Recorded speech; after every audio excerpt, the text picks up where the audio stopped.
like when I'm on drugs. Because you feel so light and you feel so good. This can actually give you what the drug gives you the illusion of. Yes. Because it's who you are. It's Yes. who you were when you were born. It's who you were when you were a child. It's just who you are. So it allows you to be your best. Perfectly put. It allows you to live the way you want to be living.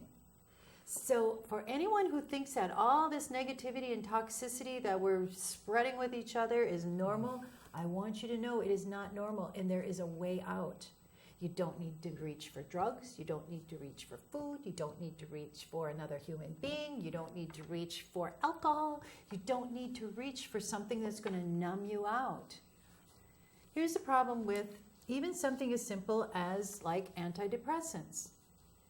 Depression is all this stuff that's gone wrong, and you're bearing it and bearing it and bearing it because I can't deal with that today. I've got to go to work. I've got kids I've got to be feeding. I've got to get to them to soccer. I've got to our busy lives. Go, go, go, go, go.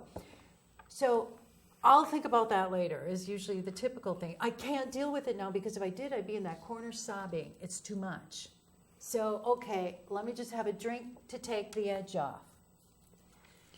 If you don't deal with this, what starts to happen is you start to bury it, then depression kicks in because it feels like there's no way out. And your band of emotions starts to get narrow and narrower. So you don't have as great a high then either. That joy isn't even as great. If something nice happens, like your child is graduating from high school, what a huge accomplishment. You should be overjoyed with them, and instead you're so stressed out over the party that you're throwing and making sure that everything is perfect, and do we have the gift, and is the food catered here, and are the flowers here, and oh my God, their younger siblings got dirty, and oh my God, would you please change your clothes before the guests arrive because you can't appear the... Oh my God, please give me that drink to take the edge off. Yes.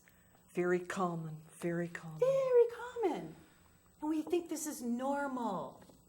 It's not normal. Please, it's not normal. So those distractions that get us out of who we really are and take away our joy, our peace of being in the now, there is an answer to help to clear it. And I know you help people with this, and you even teach them how to go about this so that they can even do these exercises themselves and be able to get to this level of clearing and appreciation for everything that they possibly can and really have that glow going, that enjoying life. Yes. So that's the secret to youth. That is the fountain of youth. I can tell you, I've watched people with the lines and the worry and the tightness. After a session, those lines are disappearing. There's light coming out of their eyes. They're feeling good. They're feeling light. It's better than a vacation. Yes. Because it stays. And that's what's really great, because once your body starts to understand, oh, if I breathe through this, oh, I can actually get rid of it. You can actually start to do that on your own after a session with me. And that's the other thing I should stress, Gigi. It's usually, for most people, it's one session. We're not setting next week's session. We're not setting them, for the next, why don't we book it Tuesdays at 2 o'clock for the next 3 months? Right. No. Right. No. Usually it's 1, maybe 2 if it's an extreme trauma. And then somebody can do their own maintenance. That's the beauty of it. That is beautiful because you don't have to keep going into more depth of pain. Yes. You can release things and clear it up and think, oh, I've really learned the secret of happiness. Yes, exactly. And then the other really great thing is once you start to get everything to calm down and your body's not wired like I'm ready for an accident to happen, because it's actually your fight or flight is constantly on when that's happening, which is why it's not normal. Our fight or flight is not meant to be on all the time. It's an emergency system. Most people walk around like it's the way to operate in the car and in their lives, and it's not. So what starts to happen is once you start to get relaxed and your body starts to understand, whoa, this is how it's supposed to be, then what starts to happen is somebody comes along and you would have reacted before, you're not reacting. That's beautiful right there. Suddenly, if your spouse says some zinger at you that you would have shot something back across at them and just thrust that knife in, suddenly you just go, huh, they're having a bad day. I'm not going to let your bad day be my bad day, because you're taking that step back because you're not having the knee-jerk reaction. And that's what's the great part about it. Then you get to stay relaxed. Then you get to, you know what? You must be having a bad day because that wasn't very nice. But that's okay. I can let it go. There you go. I love that. Nobody's going to steal your joy. Exactly. And I'm not going to let you steal my joy. So here's the other really great thing. So let's say somebody comes along and they really catch you off guard and you react.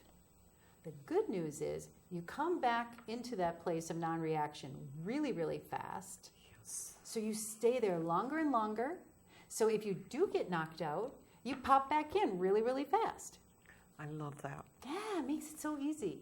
It's not like I'm white knuckling.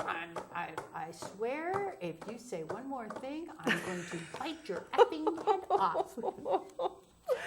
No, but how many people are walking around like that? It's so insane, and it is insane. But I just can look at it now and think, these poor people, they don't even know that they don't know. That's right. That's why you're such a joy and you're so enlightening, and I really appreciate the work that you're doing. You're transforming so many souls. That's huge. We really need this. I appreciate hearing that, Gigi, because my vow, once I found my way out, my vow is if I can help anyone out who's been in the same pain as I have, and you saw the range of my list. I cover most people's issues on the planet. I don't have that any longer. I'm not reacting. You're not here to promote any more suffering, and I can see. Thank you, Fred. He just reminded us once again. Here we go. We're going to go into a quick little clip with Dr. Rosenberg, and this is going to be about empathy, which is, of course, is very huge. I'm wondering if there's sometimes when it's over here, I'm feeling some anxiety about a trip. I'm planning to visit my mother soon, and we have a dynamic where she really wants to help me figure out every detail of what I'm doing during my stay, and I like to be left alone. So let me show you how to do it. And I'm afraid that if I talk to her like Yes. this, it's going to make matters much worse. Okay, then we'll teach you how. If it does, we'll show you how to enjoy it when it gets worse. Okay. But first, let me show you the first thing to do. If we want a person to consider another behavior than the one they're doing, start the communication by showing them that what they're doing is the most precious thing they could be doing. This way, empathy. Start by empathizing with Mother's intent in behaving as she does. Mother, I'm guessing that when you jump in and want to show me all the things that could be done, you really care a lot about my enjoying myself on this trip and want to be sure you support that. Oh, yes, there's a lot of things. Blah, blah. Yeah, so it's really very important to you that I have a good time and you want to contribute to it. Yeah. That's step one. See what I mean? That's what I mean by starting, by showing you understand. Now, the more we're concerned about that behavior, the more important it is to start with this. See, that's why when I work in prisons and this person has been sexually molesting people or raping people, if I would like this person to find another way of behaving, the first thing I got to do is make sure they don't hate themselves for what they're doing. The more they hate themselves for what they're doing, the more they'll continue doing it. So I start by empathizing with what their needs are in doing it. Okay, so you got that step. The next step, what we started off the day with, I tell honestly how I feel. And Mom, I'm feeling torn right now because I'm grateful for your intent. But I really have a need to kind of make my own choices here because I think it'd be very hard for anybody else to really know what I need, and I need this space to figure it out for myself. So would you tell me what you heard me say, Mother, so I can see if I'm making myself clear?